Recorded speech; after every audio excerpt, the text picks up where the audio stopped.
Un aspect vraiment très important de l'avant-projet est la documentation. Parce qu'en méthode traditionnelle, en approche classique des projets, la documentation liée à l'avant-projet a un caractère contractuel. On a formalisé les besoins, formalisé la solution, planifié, établi des budgets. Tout cela figure dans un certain nombre de documents sur lesquels le chef de projet s'engage. Si le projet est mené par un prestataire extérieur, eh bien, vous voyez bien que le prestataire s'y engage aussi. Il y a d'ailleurs des clauses suspensives de contrat si jamais le prestataire dépasse les délais, ou alors des clauses financières de pénalité, d'accord, s'il dépasse les délais, s'il n'atteint pas le résultat. Donc cette documentation d'avant-projet, elle est vraiment très importante. Et donc, on va aller creuser cet aspect. D'abord, il y a beaucoup de documents dans l'avant-projet. On va les passer en revue. Les premiers documents sont des documents qui vont définir le projet, les besoins et les solutions. On peut définir la solution attendue de deux manières différentes. Où l'on sait de quoi on a besoin en termes de fonctions remplies par le produit. C'est le cas par exemple lorsque l'on cherche un logiciel. Imaginons que vous souhaitiez utiliser un logiciel de gestion de projet. Vous vous dites, j'ai besoin d'un certain nombre de fonctionnalités. Je veux que mon logiciel de gestion de projet, eh bien, il permette un travail collaboratif, il permette une planification Gantt, il permette un certain nombre d'éléments, un suivi budgétaire par exemple. Ça, c'est un cahier des charges fonctionnel. Dans d'autres cas, on va définir la solution attendue en termes vraiment techniques. Je pense par exemple à un bâtiment. On va établir un certain nombre de plans et puis on va dire que ce bâtiment doit respecter un certain nombre de normes techniques, par exemple par rapport à l'isolation. On va peut-être vouloir certains matériaux, une apparence extérieure. Donc vous voyez bien que là, on décrit le produit attendu de manière technique. Donc, définition de la solution, ou le cahier des charges fonctionnelles, ou le cahier des charges techniques, document très important de l'avant-projet. Une fois que l'on aura défini ces cahiers des charges, il y aura comment va-t-on mener notre projet. On va pouvoir établir ce qu'on appelle une charte du projet. Souvent, c'est l'un des premiers documents, c'est celui qui résume notre projet avec les besoins et l'objectif, l'équipe projet, les jalons. Cette charte projet, ça va être également un moyen de communiquer, par exemple en interne dans une entreprise, lorsque l'on va changer quelque chose, que ce soit au niveau informatique, mais également en termes, par exemple, d'achat de matériel, d'implantation de filiales, ce type de choses. Nous aurons des plannings, nous aurons des budgets qui engagent quand même le chef de projet, il doit respecter son planning et ses budgets.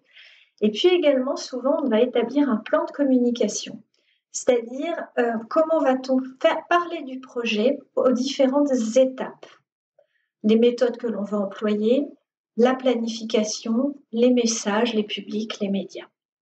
Alors, souvent, cet aspect communication est oublié. Il n'y a pas toujours une personne d'ailleurs disponible et dédiée à cela, mais pour un très gros projet qui implique beaucoup de personnes, c'est vraiment important.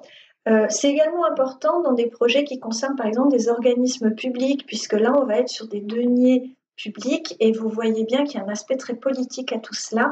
Donc avoir un plan de communication pour expliquer bien par exemple la construction d'un nouveau bâtiment public, et comment cela va se passer, quel sera le budget, l'impact que ça peut avoir sur les usagers, par exemple s'il y a des routes bloquées ou si le service public est interrompu d'une manière ou d'une autre, il va y avoir besoin d'un plan de communication.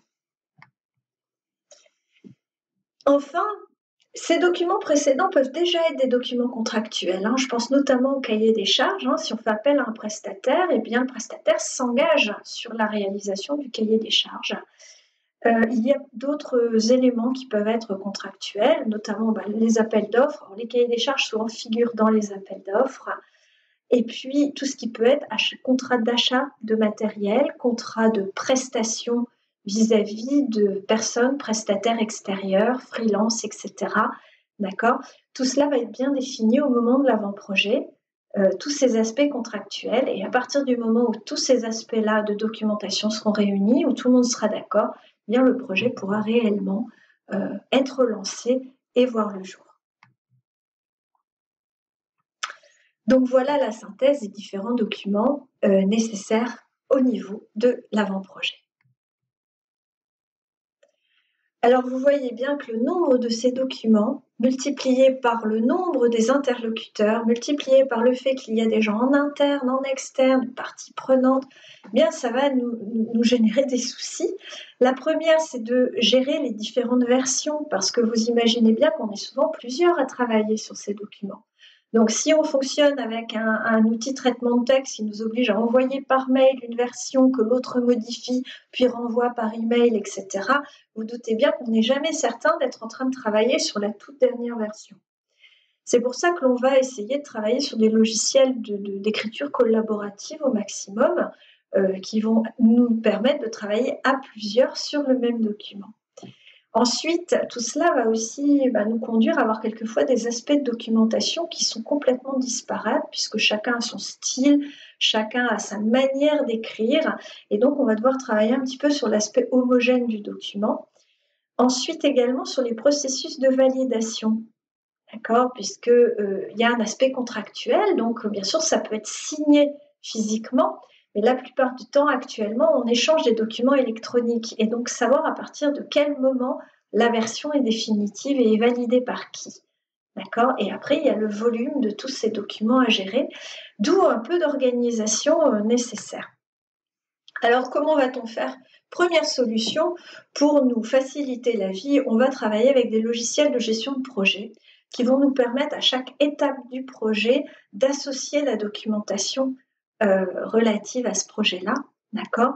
Donc tout ce qui va être ou logiciel de gestion de projet, ou alors peut-être aussi tout ce qui est logiciel permettant de synchroniser des documents et donc de travailler tout le temps sur la dernière version. Et puis il y a autre chose qui minimise grandement ces problématiques de documentation. Eh bien, ces problématiques de documentation, on les a surtout en méthode traditionnelle et classique de gestion de projet. Quand on va travailler en méthodes agiles, c'est un des principes de l'agilité d'avoir une documentation réduite au strict minimum. Puisque clairement, on n'écrira pas tout au départ. Vous voyez bien, dans la méthode dont je vous parle là, on écrit vraiment tout au départ. Puis ensuite, on mène le projet. Et à la fin, on vérifiera que la solution livrée, elle correspondait à tous ces aspects contractuels définis au départ. Dès que l'on va être en méthodes agiles, on va rédiger un petit morceau du projet, les besoins, user story, et puis ensuite, on va mettre en œuvre, et ce qui va valider réellement la solution, c'est ce que l'on va proposer, d'accord, le résultat du sprint, qui sera validé ou pas. Et puis ensuite, on va fonctionner comme ça par itération successive, sans forcément avoir besoin d'une documentation aussi précise et aussi lourde au moment de l'avant-projet.